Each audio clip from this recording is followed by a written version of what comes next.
Now we're going for the single leg RDL.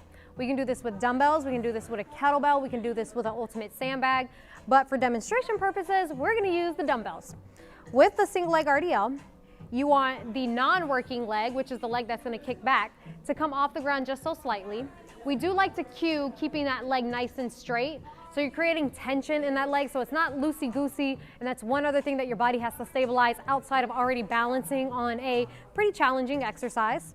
With the weight, we like to keep the weight kind of underneath the armpits, right? So we don't want them too far forward, we don't want them too far in, but they're like directly up underneath your armpits, so your joints are pretty much stacked in that position. Another thing to pay attention to when going through that single leg RDL is to make sure we're not rotating the hips to get into our position. We want to stay as squared as possible.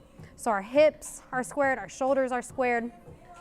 And then when we're going for that hinging motion, we're still thinking about taking that poop on that back wall and reaching this foot as far back as we can. So we could tell someone with that back leg, think about touching the wall. You're trying to reach for that back wall.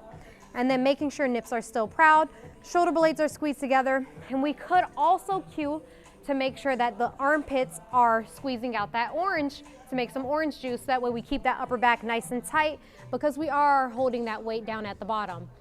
And then on the way up, butt cheeks are nice and tight. Generally, you're thinking about squeezing one side more than the other because we are in this unilateral stance.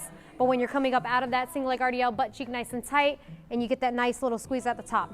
You can let the ninja put their foot down to reset if balance seems a little too challenging to go right back for that next rep. But generally, we want to try and see if we can get as many reps out as we can while stabilizing the body in that single leg position. So that is your single leg RDL.